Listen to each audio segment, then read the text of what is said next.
I apologize for the Sonic Forces footage in advance. What's this? Another Senran Kagura discussion? Greetings everyone, this is Potato Hedgehog. For this Senran Kagura discussion, I'll be doing a follow-up to my hopes for Senran Kagura 7, which I discussed a while back. You can check the description for that video if you want to check it out.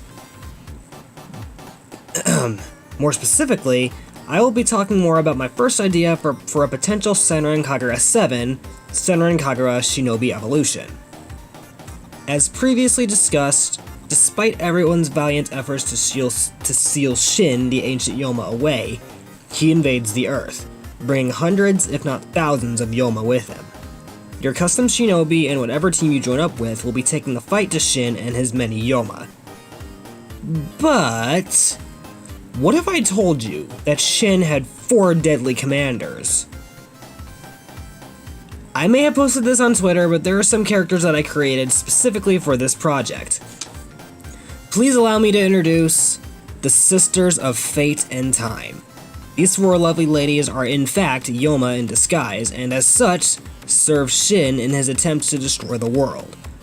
Although they're not quite happy about it, they must obey him out of fear of being destroyed. Zanika is the eldest of the siblings and believes that Shin is correct in his plan to eliminate humans, although she is not 100% on board with his methods. Rizane, the second eldest of the sisters, is shy and reclusive, much like Murasaki, and is very self-conscious about her weight. She's a bit on the chubby side, but I think it's very adorable. Rizane is also the most intelligent of the 4 siblings and secretly wants to live amongst the mortals. Namiko is the youngest of the 4 siblings and is the most cowardly and laziest of the 4, often hiding behind her other 3 siblings and working behind the scenes. Lastly, Ayaki is the fiery redhead of the group, being the 3rd youngest. She acts quite similarly to Ryobi, except far more harsh in her insults and language.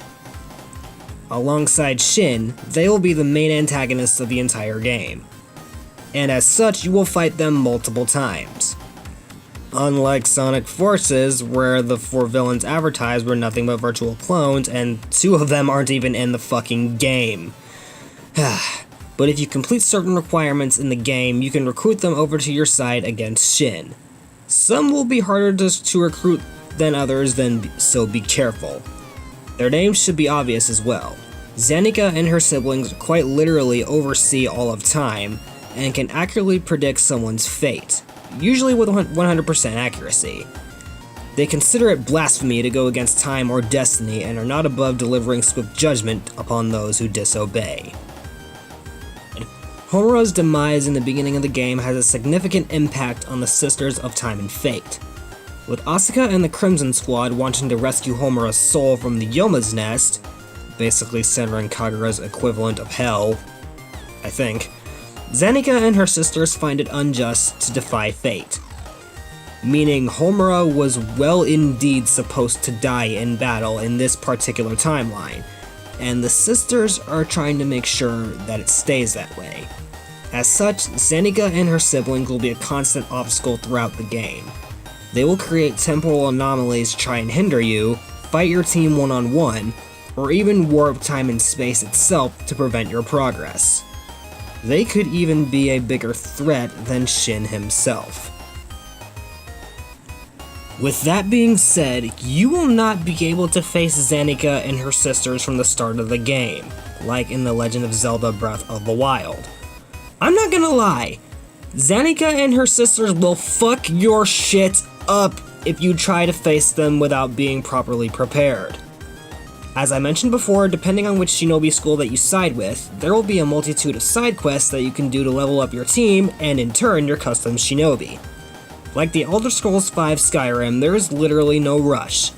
You can do whatever you want and avoid the main quest entirely if that's what you want to do.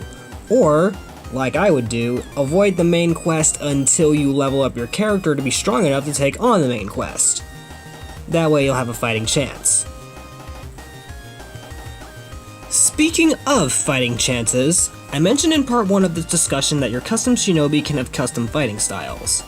If you want to fight like Asuka, you can. If you want to punch like Yozakura, you can. And if for some reason you want to use your ass to fight and roll around like Hibari, you can!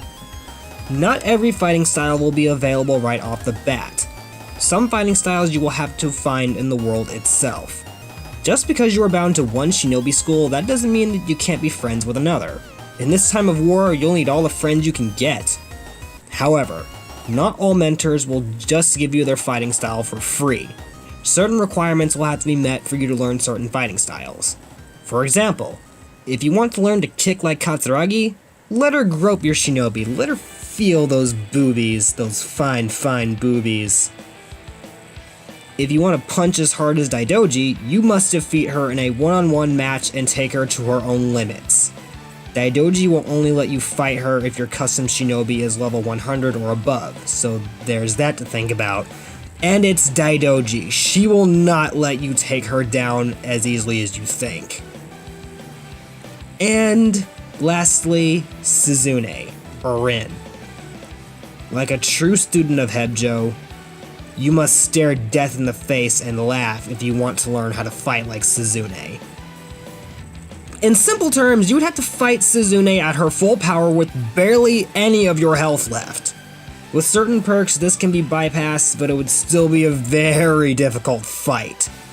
Suzune would also only let you fight her if you are level 100 or above like Daidoji.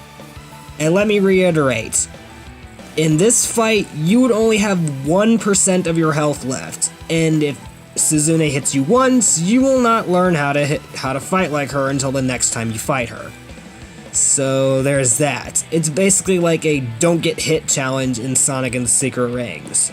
And if you remember those were very annoying, but I'm just keeping to the continuity of the character itself and how Rin would want you to fight her if you would want her to become her student. You know what I mean? And lastly, I forgot to mention Kagura and Naruku. Since everyone is being involved in this story, of course Kagura and Naruku would be involved in the story. I don't know how yet, but they of course would be involved in this. And Kagura would also be a mentor through DLC, or if you beat all of the quests in the game with your particular school. And like Daidoji and Suzune, you would have to fight Kagura one-on-one, true Kagura, might I add, at 100% of her full power with only a sliver of your health left. But Kagura would be the strongest character that you can learn from, so if you manage to beat Kagura in a one-on-one fight, you would be the strongest shinobi ever. And you could get Kagura to join your side if you beat her, so there's that.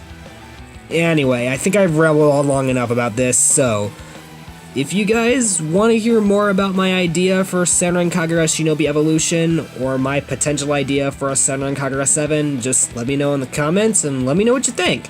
And I will see you guys in whatever I discuss next. Adios.